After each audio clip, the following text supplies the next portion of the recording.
We've got to fix it. Rory? Yes, Mark? Mr. Panel Beating Man. How do you knock out a dent like this? Well, we need a few tools to start with. So okay, so what do we bash it out? Or bash out. No, I heard about using heat or something. Do your bashing out first so you get almost there and use the heat to shrink the metal back. Can you show me how to do it? Because I want to do it myself. It was my accident. Okay. All right, I've got to fix it. And a new skill to boot. What you do is get your hand behind and then knock the dent out. With that? Roughly, yes. With that thing? Right. Yep. So you don't put anything on the outside, shape it or anything, you just kind of... Just get roughly there. Okay, here we go. Can it go too far? It almost like pops. Yeah. There. The high spots are all the shiny metal. The lower parts needs to come out some more. That area and in here. That's amazing how that shows it up really brilliantly, isn't it? Gently tap, tap, tap. Until you've got it up to that level. Until you bring it up to that level. Right, okay.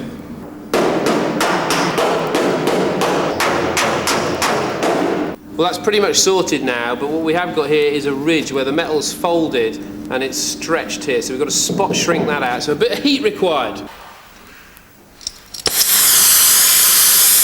we go. That's the area there. Yep. Just going blue. Now a dull red. Let's hold that one. Yeah. There we go.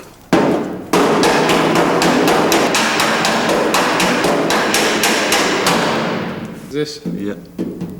So initially when you heat it up, you get this spot, creates a little high spot, but then as you're bashing it with the flippers, it almost like forces the metal in on itself, and then as it cools, it really tightens up. Your metal's a bit thicker, but it takes away the high spots. Fantastic. That is it for part one. Join me after the break when I'll be doing a bit of lead loading. Well, I'll be kind of assisting because it sounds a bit technical. See you later.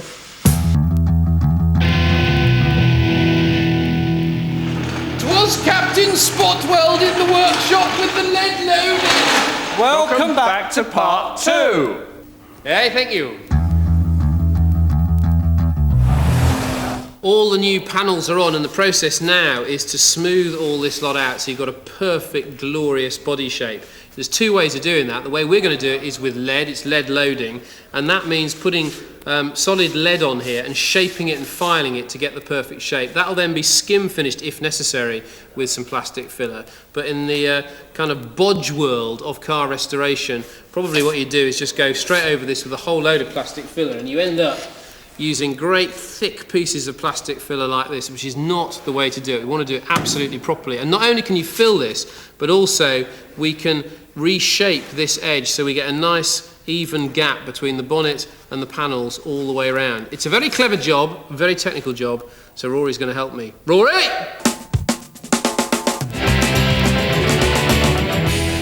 This is like a primer for the lead. It helps it bonds to the steel. Right. So this is just the filed up metal, isn't it? So it's perfectly clean metal, no rust, nothing. Nothing at all. Okay. So that will do. This is a bigger nozzle than we're using for the spot shrinking. Right. Because we want a bigger spread of heat.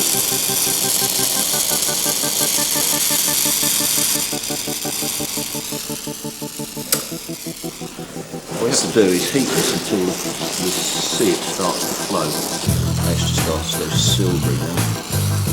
Right.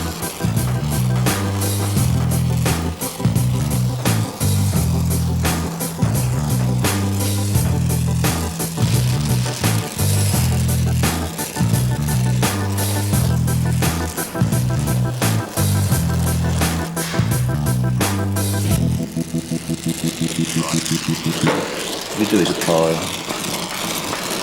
melt down the lead, put it on in small blocks to start with. Oh, look at that change, wow.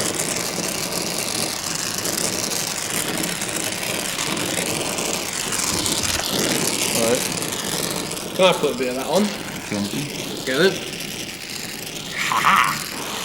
So, just gently waving this over the... Slight depth pressure on the... You have to watch this piece. Oh, yeah. So that's going to run away with it. You can actually just flash it and then push the lead in. That's it, slightly. And break that off, all that. Then pull that away, yeah. Let's see if that sticks.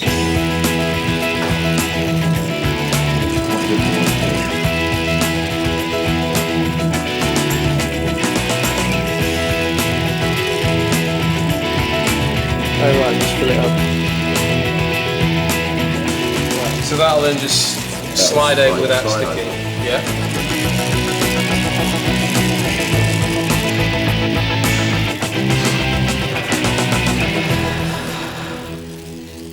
Right. How long did it take you to learn how to do this? About 6 months. Really? Oh, God, it happens really quickly. This is actually incredibly difficult. It's a real judgment call as to when it's exactly the right consistency to spread it. But it is amazing to think this would have been done regularly on hand-built cars. And you can imagine all those cars you see for sale, you know, classic, totally restored. I wonder how many have had this kind of effort put into them. And this actually will stick to the metal underneath, so it won't kind of, you know, if you go over a big pothole, it won't just crack No, off. it won't come off at all. You'll notice when you file it back, it'll leave a smooth edge.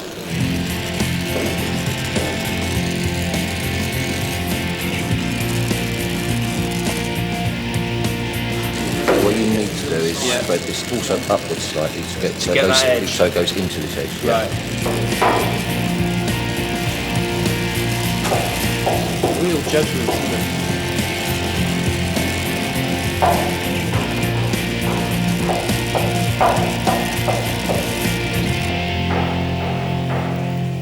It's a three-stage process. The first was tinning, preparing the bare metal. The second was loading the lead in. And the third is filing it away. And this bit definitely takes the most effort. So, fellow Smurf, Yes, sir. what's he sniggering for over there, the old bloke in the corner? Thank you. Now, this isn't your average file, is it, presumably? Because it's got to be able to grind away metal. Very hard, sharp rasp. I think what it's shaped with, but it's a good job. But it's ideal for lead. Now, you were twiddling that. What were you doing? Yeah, we need to get a slight curve in the blade. Right, so. See? Oh, right, okay. So you set that to match what you're trying to get in the We've body. got a slight sweep there as Yeah. it comes round. So you want to keep that. You don't want to knock it Now, out. masks. Mask, gloves, and grunt. Then is what it takes. Okie dokie. Here we go. Not too